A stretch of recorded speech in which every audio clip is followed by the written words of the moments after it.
오늘 12주 만에 우리 1구역, 2구역 성도님들 얼굴을 직접 대면하고 이렇게 예배를 드릴 수 있어 하나님께 너무나도 감사를 드리고 제 마음에는 기쁨이 충만하게 임했습니다.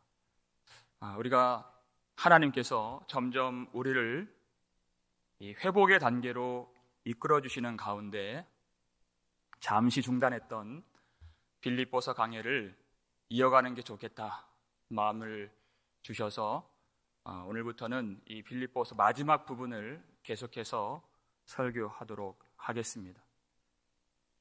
이 가운데서도 지금 이 환난의 때를 살고 있는 우리에게 꼭 필요한 말씀이 있습니다. 오늘 제목과 같이 어떻게 우리가 이러한 시간들을 이길 수 있겠는가? 하나님이 주시는 주님의 마음, 온 교회가 같은 마음을 품게 될 때 이 환난의 때를 회복의 때로 바꾸시는 하나님의 은혜를 누릴 수가 있다는 것을 이 말씀을 통해서 깨달았습니다. 우리가 빌립보서가 어떤 상황에 처해 있는가 우리가 기억을 좀 더듬어 볼까요? 빌립보라는 성은 로마의 식민지로서 로마의 통치를 받고 있었던 땅입니다. 황제를 숭배하는 로마의 통치 속에서 성도들이 자유롭게 마음을 다해 그렇게 예배할 수가 없었던 핍박을 받았던 시절이었습니다. 황제나 관원들 할 것 없이 모든 일반 로마의 시민들 그리고 극렬한 유대인들까지 가세해서 오로지 교회를 위협하고 공격하는 그 시련 가운데에서 그들이 힘들게 예배와 신앙을 지켜나갔던 것입니다. 세상은 전부터 악했기 때문에 그것은 그렇게 어렵게 이해될 일이 아닙니다. 그런데 빌립보서를 잘 읽다 보면 사도 바울이 같은 복음을 전하는 사람들 중에서 형제라 불리는 사람들 중에서 옥에 갇힌 자신을 더 괴롭게 하고 순수하지 못한 동기로 복음을 전하고 자신을 시기하고 다툼을 일으키는 그런 사람들이 이 교계 안에 있었다고 그가 빌립보서 1장에서 이야기하고 있죠. 더욱이 교회 안의 모습은 어떻습니까? 교회 안에는 타당이 생기고 분열과 다툼이 일어나서 큰 싸움 가운데 몸살을 앓고 있는 그 문제까지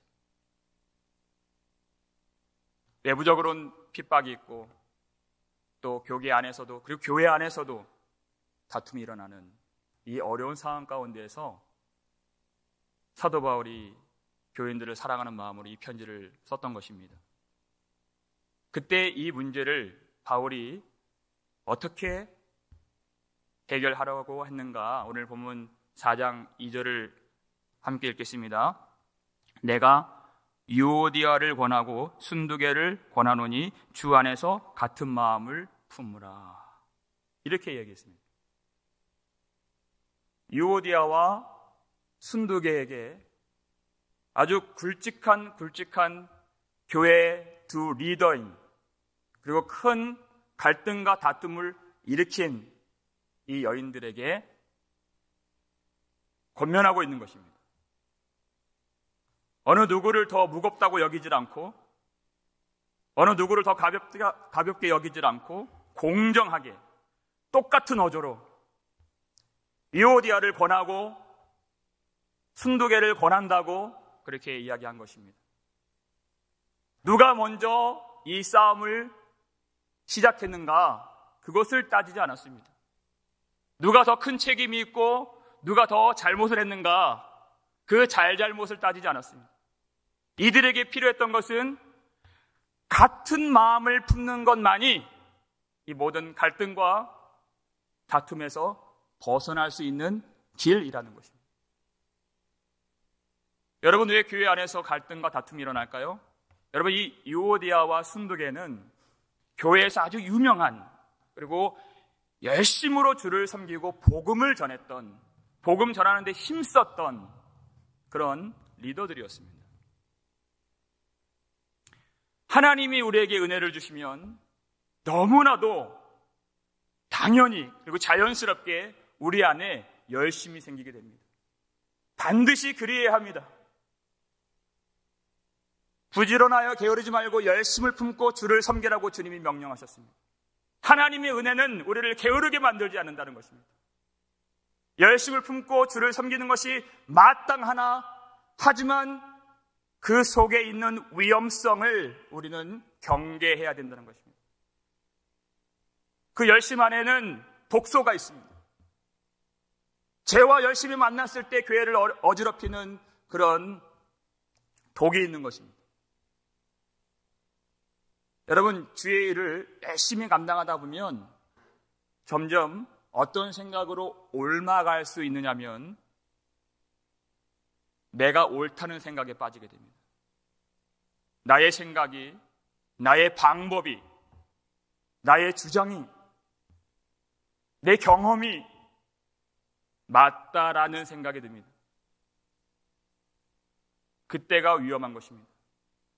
나하고 같이 하는 사람들은 용납하고, 나하고 뜻을 달리하는 사람들은 배척하게 되는 그런 일들이 벌어지게 된다는 것입니다.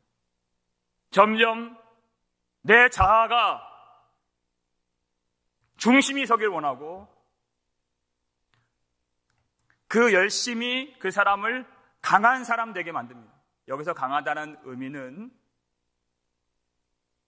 성격이 세고 고집스러움을 말하는 것입니다. 우리가 갖고 있는 그 열심 안에 있는 그 독소, 자기 중심성을 더 키워나가고 자기가 옳다고 생각하는 그 마음이 우리 안에 지배하게 될 때 여러 가지 증세가 나타나게 됩니다. 주님은 자기 자신을 부인하라고 하셨는데, 그런 위험에 빠지게 될 때 다른 사람을 부인하게 돼요. 다른 사람의 말을, 다른 사람의 인격을 부인하게 됩니다. 다른 사람의 말을 들을 때 급하게 성을 내게 됩니다. 그리고 다른 사람을 판단하게 됩니다. 우리는 다 그러한 죄의 독소를 갖고 있는 사람들입니다.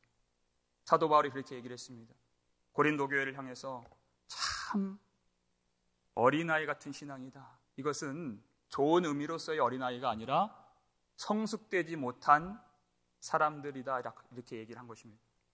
그래서 사도 바울이 고린도전서 13장에서 사랑에 관하여 그가 길게 설명할 때, 사랑은 오래 참는 것이고 사랑은 성내지 않는 것입니다. 주님이 우리 안에 거하시면 그렇게 됩니다. 이렇게 가르쳐주는 것입니다. 우리가 이렇게 질문할 수 있죠. 우리가 교회 생활을 하면서 꼭 같은 마음을 가져야 되는가? 꼭 그렇게 맞지 않는 사람들끼리 그렇게 힘들게 맞춰가야 되는가? 아니면 그냥 편하고 맞는 사람들끼리 그렇게 사역하고 모이고 나누면 안 되는가? 이런 질문을 할 수 있습니다. 그런데 왜 같은 마음이 중요한 것인가? 이것을 갖는 교회가, 그 지점이 세상과 교회가 분명히 구별되고 다르다는 증거이기 때문에 그렇습니다. 여러분, 세상과 교회가 무엇이 다릅니까? 결정적인 한 가지, 세상에는 없고 교회에는 있는 그 한 가지, 바로 복음입니다. 교회는 복음을 가졌고 세상에는 그 복음이 없는 것입니다. 그런데 그 복음을 가졌다는 것이 어떻게 증명이 되는가? 빌립보서 1장 27절 말씀입니다. 우리 함께 읽겠습니다. 오직 너희는 그리스도의 복음에 합당하게 생활하라. 이는 내가 너희에게 가보나 떠나 있으나 너희가 한 마음으로 서서 한 뜻으로 복음의 신앙을 위하여 협력하는 것과 이렇게 이야기하고 있습니다. 복음을 믿고 복음을 알고 복음을 누리는 것이 무엇인가? 너무나도 명쾌하게도 복음에 합당하게 생활하라 이렇게 이야기하는 것입니다. 우리가 미국에 살면 미국의 법을 따르는 것처럼 그것보다 더 따라야 할 우리의 법이 바로 복음이라는 것입니다. 복음 안에서 살아가는 것. 그 내용이 한 마음으로 서서 한 뜻으로 복음의 신앙을 위하여 협력하는 것을 말하는 것입니다. 여기서 서서라는 단어가 있죠. 굳게 서다라는 것입니다. 내 마음이, 우리의 마음이 하나가 되지 못하게 만드는 분열과 갈등과 싸움이 밀려올 때 포기하지 말고 굳게 서라는 것입니다. 이 일을 놓지 말고 하나 되기 위하여서 성령이 하나 되게 하시는 것을 힘써서 지키라는 것입니다. 그게 바로 교회의 영광스러운 모습이라는 것입니다. 여러분, 세상을 한번 보십시오.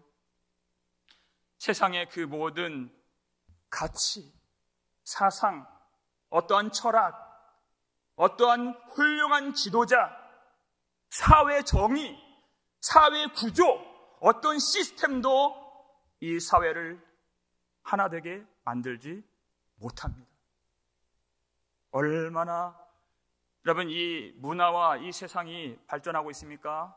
예전보다 굶주린 사람들이 많이 없어지고 풍요를 얻고 의술도 발전하고 기술이 최첨단을 달리고 있는 이 세상이지만 시간이 갈수록 세상은 더 불화하게 되고 더 극렬한 싸움 속으로 갈등 속으로 들어가게 되는 것을 우리가 눈으로 목도하고 있는 바입니다.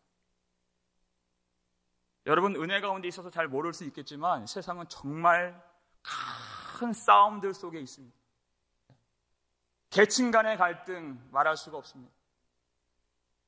요즘 여러분 한국이든 미국이든 남녀 간의 갈등 여러분 아십니까? 젠더 갈등이라고 하는 거. 젊은이들이 결혼을 안 합니다. 얼마나 남자가 하나님이 주신 이 한 몸이 되어야 할 남녀가 전쟁을 하고 있다는 거예요. 정치 이념의 갈등 말도 꺼낼 수가 없습니다. 얼마나 서로를 죽일 듯이 하는지.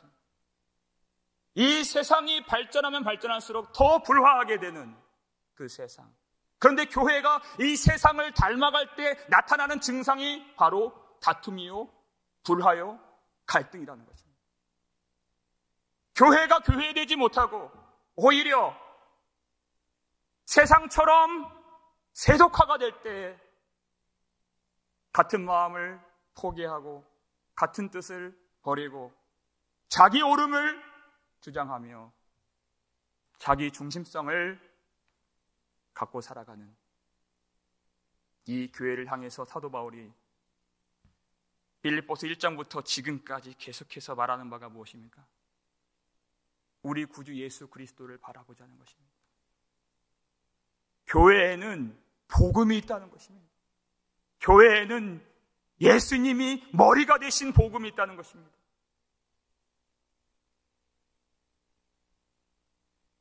하나님과 근본, 하나님과 동등됨을 취할 것으로 여기지 아니하시고 본체이신 하나님께서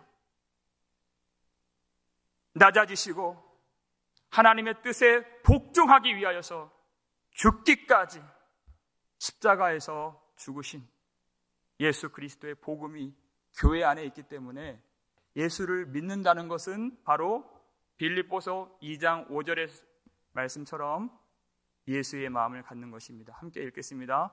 너희 안에 이 마음을 품으라. 곧 그리스도 예수의 마음이니. 예수를 믿는다는 것, 예수를 안다는 것, 내가 그리스도인이라는 것이 무엇인가? 사도 바울은 그리스도의 마음을 품는 것이라고 말하는 것입니다. 그것이 그리스도 안에 있는 것이고 내가 복음을 믿는 것이고 내가 하나님의 통치를 받는 교회가 되었다 하는 의미가 되는 것입니다. 사도 바울이 정말 열심히 있었던 사람이죠. 그는 자기 생각과 자기 철학과 자기 신학을 굳게 붙잡고 있었던 사람이었습니다. 철저한 랍비 교육을 받고 율법의 훈련을 받았던 사도 바울. 자기 뜻과 생각과 다른 사람 발견하면 지구 끝까지라도 쫓아가서 달려가서 그 사람을 죽여야지만이 직성이 풀렸던 사도 바울이었습니다. 그러던 그에게 예수님이 나타나셨습니다. 예수님의 큰 빛을 그가 보게 되었습니다. 그랬더니 햇빛에서 눈이 녹듯이 그의 모든 주장과 모든 생각과 그의 모든 신학이 다 눈 녹듯이 녹아버린 것입니다. 그에게 남은 것은 이제 예수님밖에 없습니다. 모든 것을 다 버리고 다 해로 여기고 배설물처럼 여기고 이제 그의 생각은 없습니다. 예수님의 생각이 바울의 생각이고 예수님의 마음이 바울의 마음이 되었고 예수님의 소망이 바울의 소망이 된 것입니다. 이렇게 예수님 중심의 교회가 되면 교회는 큰 축복과 놀라운 일들을 날마다 경험하게 됩니다. 여러분, 교회는 정말 아주 신비로운 공동체입니다. 어느 사람이 와도 한 마음을 품게 된다는 거죠. 우리는 그 사람이 어디에서 왔는지를 중요하게 여기질 않습니다. 전라도에서 왔는지 경상도에서 왔는지 그게 중요한 게 아니랍니다. 우리가 앞으로 함께 어디를 향해 나아가게 될지, 우리가 나아가야 할 그 하나님의 나라, 하나님의 성전, 그 새하늘과 새 땅을 바라보면서 가는 것만이 중요한 사람들이 되었습니다. 이제 내 주장과 내 뜻과 내 생각을 가지고 사는 사람들이 아닙니다. 모든 갈등과 싸움과 다툼이 사라지게 되는 놀라운 일들을 교회는 날마다 경험하게 되는데 어떻게 일들을 경험할 수 있을까요? 고린도전서 12장 13절입니다. 함께 읽겠습니다. 우리가 유대인이나 헬라인이나 종이나 자유인이나 다 한 성령으로 세례를 받아 한 몸이 되었고 또 다 한 성령을 마시게 하셨느니라. 아멘. 우리가 한 성령으로 세례를 받고 한 성령으로 마시게 하셨다는 표현을 썼습니다. 사도 바울이.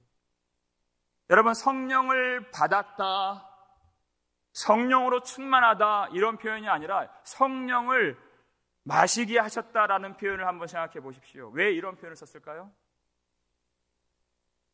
모든 성도들이 우리가 예수를 믿으면 성령을 받습니다 하고 머리로만 아는 이 복음이 아니라 물을 마시면 어떻게 됩니까, 여러분?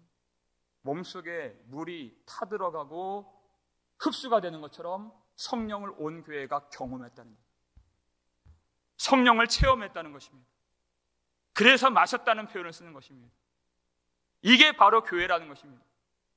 내가 교리책을 읽고 알고 외우는 것이 아니라 성령으로 충만하게 경험된 교회, 그리고 성령으로 세례를 받았다는 표현을 씁니다. 마태복음 3장 보면 요단강에서 예수님 세례 받으시는 장면이 나오죠. 물에서 올라오실세 이런 표현이 나옵니다. 예수님이 물에 잠기셨다가 올라오셨다는 것입니다. 무엇을 의미하는 것입니까? 세례는 물에 잠길 때 내가 죽는 것을 의미합니다. 그리고 다시 살아나는 것을 의미합니다. 내가 죽었다가 살아나는 것. 그런데 사도 바울은 우리가 무엇으로 세례를 받았다고 가르쳐 줍니까? 성령으로. 성령에 잠겨서 우리는 옛사람이 죽고 성령 안에서 새로운 피조물이 된 것입니다. 더 이상 나의 생각이나 나의 마음이나 나의 뜻이 중요한 것이 아닌 사람들이 되었습니다. 예수 그리스도의 마음이 우리 안에 내려오게 되는, 성령을 경험하고 성령으로 세례받아 죽어서 다시 태어난 이러한 사람들을 교회라고 말하는 것입니다.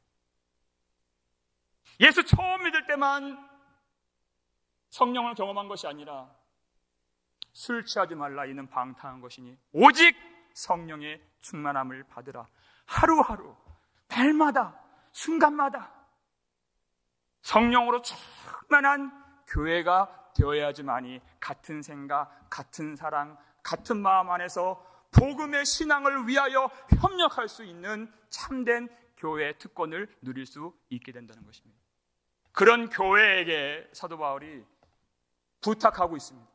이런 갈등과 이런 싸움이 일어난 문제가 있는 이 교회이지만 사도 바울이 온 교회 다 같이 한 성령으로 마시고 성령으로 세례를 받은 교회에게 이렇게 부탁하고 있습니다. 오늘 본문 3절입니다. 함께 읽겠습니다. 또 참으로 나와 멍에를 같이 한 내게 구하노니 복음에 나와 함께 힘쓰던 저 여인들을 돕고 또한 클레멘드와 그 외에 나의 동역자들을 도우라. 그 이름들이 생명책에 있느니라. 아멘. 그 여인들 유오디아와 순두계를 도우라는 것입니다.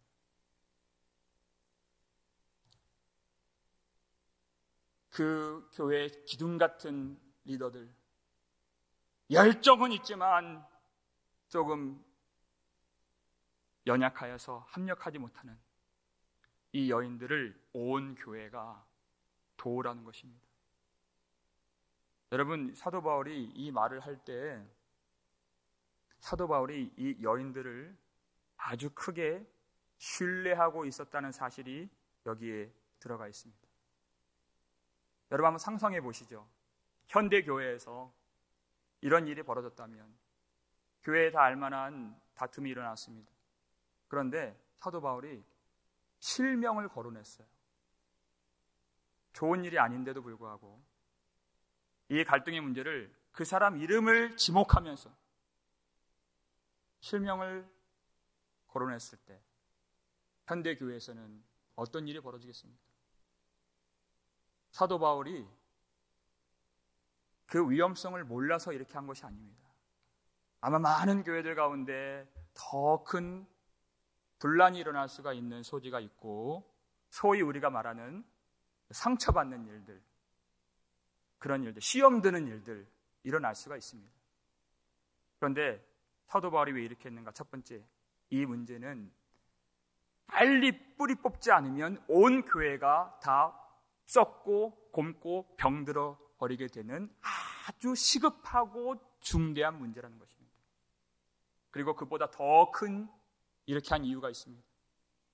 사도 바울이 복음에 함께 힘썼던 이 여인들을 신뢰했다는 것입니다. 믿었기 때문에 이렇게 하는 것입니다. 같이 복음을 전하기 위해서 힘썼을 때 이 여인들이 얼마나 예수님을 사랑하는지 알았다는 것입니다. 그리고 그 결점과 그 부족한 부분들이 보완이 된다면 얼마나 위대하게 쓰임받고 교회를 위하여 예수의 나라를 위하여서 얼마나 크게 귀하게 쓰임받게 될 사람들인지를 믿었고 소망하고 기대하는 마음에 이렇게 할 수 있었던 것입니다. 그래서 이 여인들을 신뢰하는 바울이었기에 이 본문 3절 마지막에 뭐라고 했습니까? 이 여인들의 이름이 생명책에 기록되어 있느니라. 이렇게. 그저 아주 심한 책망을 주기 위해서 아니면 부끄러움을 주기 위해서 이렇게 한 것이 아닙니다. 사도 바울은 이 여인들의 이름이 생명책에 기록되어 있는 것을 알았습니다. 그가 이 여인들과 교회를 신뢰할 수 있었던 것은 사실상 사도 바울이 성령님을 신뢰한 것입니다. 왜냐하면 교회를 누가 붙드시고 누가 세우셨습니까? 성령 하나님이 세우신 교회임을 알기에 이렇게 할 수 있는 것입니다. 모든 성경은 그랬어요. 디모데후서 3장 15절. 모든 성경은 하나님의 감동으로 된 것으로 교훈과 책망과 바르게 함과 의로 교육하기에 유익하니 그랬습니다. 여러분, 사람이 세운 교회는 책망을 들을 수가 없습니다. 언제 어디서 넘어질지 모르는 모래 위에 세워진 집과 같다는 것이에요. 그런데 성령으로 세워진 교회는 성령의 교훈을 받고 성령의 책망을 받고 성령으로 바르게 함을 받고 성령으로 의로 교육을 받는다는 것입니다. 사람들이 참 이상합니다. 죄가 주는 것이, 죄가 주는 상처가 얼마나 무섭습니까, 여러분? 생각해 보세요. 죄는 사망을 줍니다. 영원한 사망을 줍니다. 그런데 세상에서 죄가 주는 그 사망은 못 느껴요. 죄가 주는 상처를 못 느낀다는 것입니다. 그런데 성령으로 주시는 말씀의 상처를 받는 사람들이 생긴다는 거죠. 그것은 성령으로 세워진 사람이 아닙니다. 사도 바울은 지금 그 사람을 신뢰한 것이 아니라 사실상 그 교회를 붙들고 세우신 성령님을 신뢰한 것입니다. 그래서 담대하게 이렇게 이야기했습니다. 그리고 온 교회 앞에 이 여인들을 도와주라. 여러분, 도와주라, 이 말이 두 번 쓰였는데요, 이 도우라 하는 이 명령에는 두 가지 의미가 있습니다. 첫 번째는 뭐냐면, 이 두 여인의 분쟁은 두 여인들만의 문제가 아니라는 것입니다. 그것을 알고 도와주라. 여러분, 교회 안에 분쟁이 참 무섭습니다. 작은 불씨 하나가 온 산을 태우는 것 같이 처음에는 두 사람의 갈등으로 시작이 됩니다. 그런데 나중에는 그것이 온 교회 싸움으로 번지게 되는 것을 여러분 아마 많이 여러 교회를 통해서 보셨을 것입니다. 이 싸움은 두 사람의 문제가 아니라는 것입니다. 온 교회가 도우라 하는 것은 그 일에 기름을 붓지 말고, 그 싸움에 동참하지 말고, 그리고 나는 상관없다고 뒤로 물러서서 방관하지 말고 온 힘을 기울여서 다시 화평할 수 있도록, 사랑이 회복될 수 있도록, 한 마음과 한 뜻으로 복음에 합력할 수 있도록 온 성도가 도와주라는 것입니다. 교회가 주의 은혜를 받고 열심을 내지 못하면 이런 일도 없습니다. 싸움이 없는 교회가 좋은 교회가 아니라, 싸움이 있을 수 있지만 이 가운데서 주의 은혜로서 싸움을 잠재우고 화평케 할 수 있는 교회가 될 때 그것이 좋은 교회라는 것이에요. 열심히 주를 섬기다가, 주를 사랑하다가, 복음을 전하다가, 교회를 위해서 고민하다가 싸울 수 있습니다. 하지만 그때마다 나를 버리고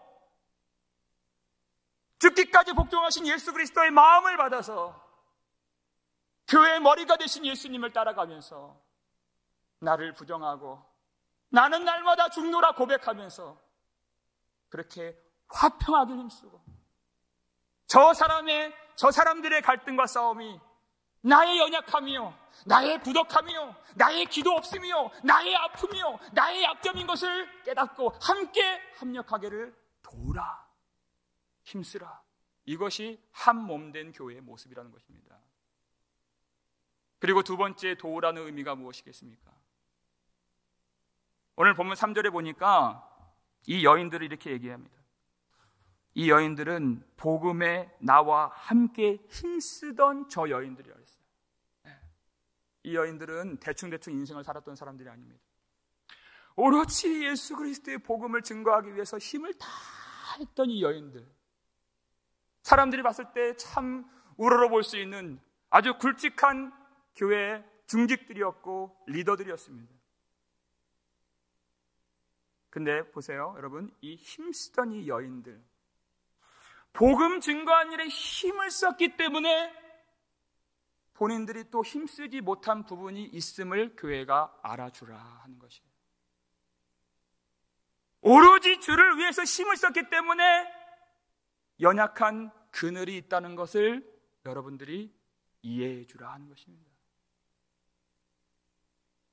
그렇습니다. 어떤 사람은 복음에 힘을 쓸 수 있는데 관계를 잘 다지는데 연약할 수 있습니다. 여기에 힘을 썼기 때문에 그래요. 근데 반대로 어떤 사람들은 이해심이 많습니다. 관용을 베풀어 주길 좋아합니다. 그런데 또 일하는 데 있어서는 모자람이 많은 사람들이 있습니다.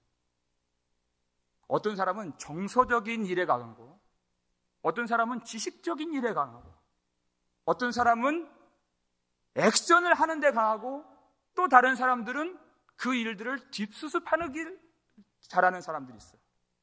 교회가 모든 사람들이 다 요긴하고, 모든 사람들이 중요하고, 그래서 모든 사람들이 다 강하고, 모든 사람들이 다 약하다는 것을 인정해야 된다는 것입니다. 이 사람들의 강점이 있는 동시에 그늘이 있고 약점이 있는 것을 우리가 알고, 세상 같으면 어떻게 하겠습니까? 그 사람의 약점을 파고들고 약점을 물고 늘어지고 그 약점으로 그를 무너뜨리는 세상과 같이 하지 말고, 교회의 머리 대신 예수 그리스도가 주장하시는 교회라면, 우리에게 주신 은혜가 있다면 그것으로 그들을 보듬고 도와주라는 것입니다. 그게 바로 우리를 한 몸으로 만들어주신 이유가 되는 것입니다. 우리가 여러 사람이 있지만 몸이 여러 가지가 아닙니다. 우리는 한 몸이 되었다고 말씀하고 있습니다. 다 모든 기능이 다 보는 것이면 듣는 곳은 어디냐? 사도 바울이 이렇게 얘기해요. 모든 지체가 다 들으면 냄새 맡는 곳은 어디냐? 이렇게 이야기했습니다.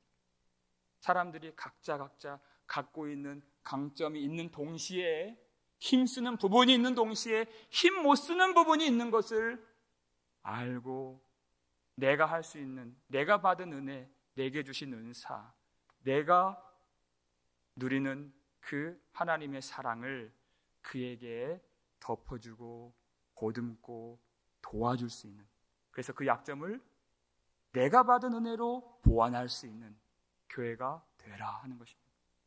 이 말씀을 고린도전서 12장 23절, 24절, 25절에서는 이렇게 사도 바울이 가르쳐주고 있습니다. 함께 읽겠습니다. 우리가 몸에 덜 귀히 여기는 그것들을 더욱 귀한 것들로 입혀주며, 우리의 아름답지 못한 지체는 더욱 아름다운 것을 얻느니라. 그런즉 우리의 아름다운 지체는 그럴 필요가 없느니라. 오직 하나님의 몸을 고르게 하여 부족한 지체에게 귀중함을 더하사, 몸 가운데에서 분쟁이 없고 오직 여러 지체가 서로 같이 돌보게 하셨느니라. 아멘. 하나님의 뜻이 이와 같습니다. 우리의 연약한 부분들, 우리의 약한 부분들, 우리의 병들어 있는 부분들, 그 부분에 우리가 집중을 가하고 신경을 더 쓰고 약을 바르고 치료를 하고 붕대를 감고 더 다치지 않도록 꼭 감싸주고 보호해 주는 것처럼, 우리 지체 중에서 그런 연약한 부분이 있다면, 그런 사람들이 있다면, 그것이 발견된다면 우리에게 주신 은혜와 사랑으로 서로 같이 돌볼 수 있는 교회가 하나님의 성령으로 통치를 받는 참된 교회의 모습인 것입니다. 그와 같은 교회가 되길 주의 이름으로 축원합니다. 마지막으로 이거 한번 더 다뤘으면 좋겠습니다. 사도 바울이 과연 이와 같은 이 여인들을, 이 연약함도 있는 이 여인들을 도우라, 이 명령을 누구에게 주었을까요? 온 교회에게 이 명령을 준 것입니다. 그런데 빌립보 교회 성도들이여 이렇게 말하지 않았어요. 뭐라고 얘기했을까요? 이 한 가지만 우리가 살펴보겠습니다. 오늘 본문 앞부분에 있는 사도 바울이 이 교회를 부르는 대목입니다. 4장 3절 앞부분. 또 참으로 나와 멍에를 같이 한 너에게 구하노니, 이렇게 얘기를 했어요. 단순히 교회라는 표현을 쓰질 않고 멍에를 같이 한 내게 구하노니. 여러분 왜 이렇게 썼을까요?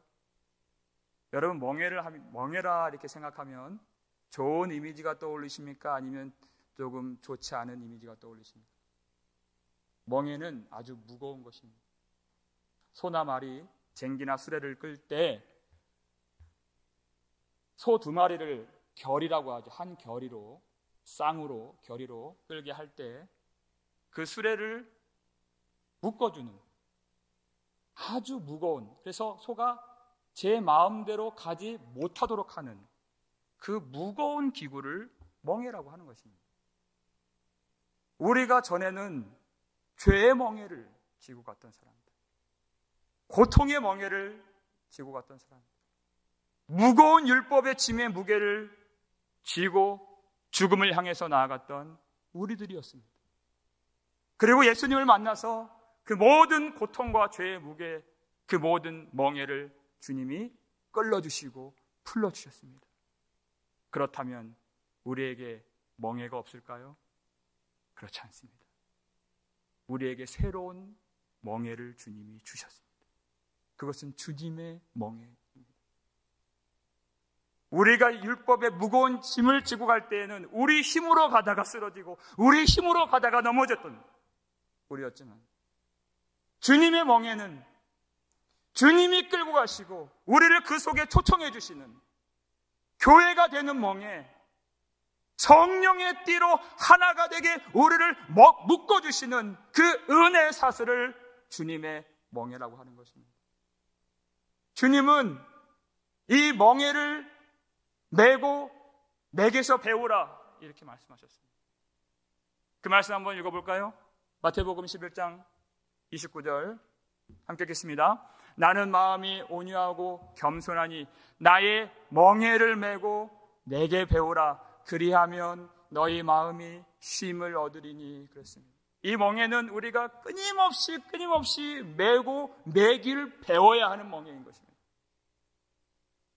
우리는 순간순간 내가 가고 싶은 대로 내 생각과 내 마음과 내 주장을 따라서 그렇게 가길 원했던 우리이지만, 주인을 알지 못하는 소와 망아지처럼 굴었던 노새 같은 우리였지만, 주님의 은혜를 알고 나서 주님이 수고하고 무거운 짐진 자들아 다 내게로 오라 부르시는 그 생명의 멍에 속에서 우리는 더 이상 내 주장대로 살지 않습니다.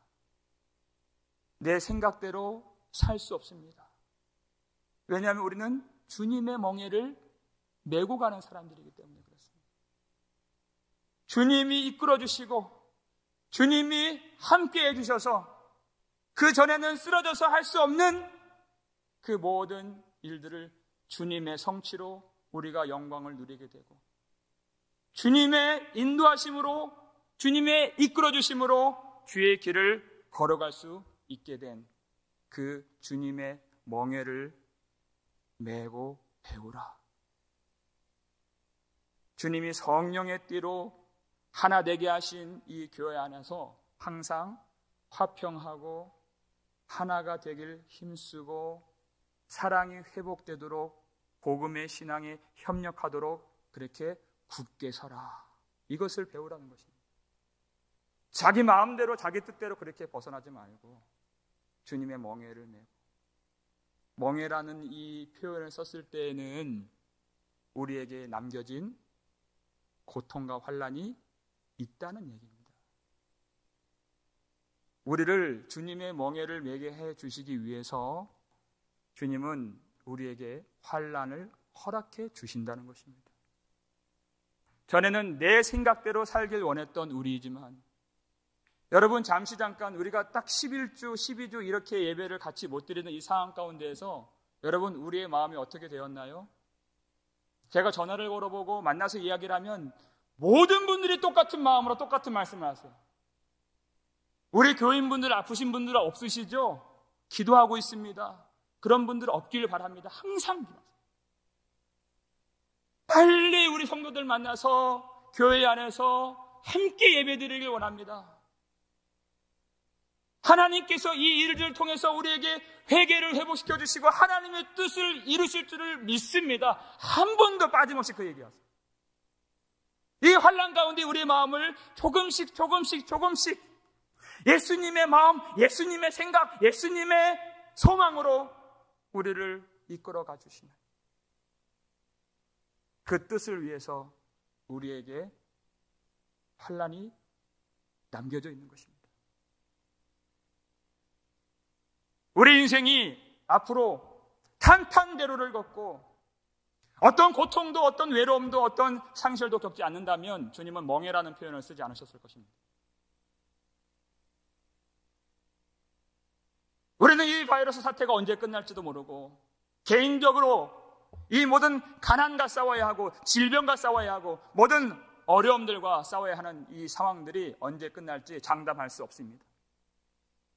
하지만 확실한 거 한 가지, 그 속에서 주님은 우리를 같은 마음으로 만들어주시고 예수의 마음을 본받게 하시고 예수의 뜻과 예수의 생각 속으로 우리를 넣어주셔서 주님과 함께 멍에를 지며 나아가는, 십자가를 지고 나아가 주님의 영광을 보게 되는 교회로 우리를 부르셨다는 것입니다. 그 환난 가운데에서 주님의 마음을 본받아서 이 모든 환난과 어려움들을 능히 이기고 승리하는 저와 여러분 되시기를 바랍니다. 주님의 마음을 본받고 주의 성령의 띠로 하나가 되어서 연약한 사람들을 돕고 하나 되어서 승리하는 복된 교회가 되기를 주의 이름으로 축원합니다.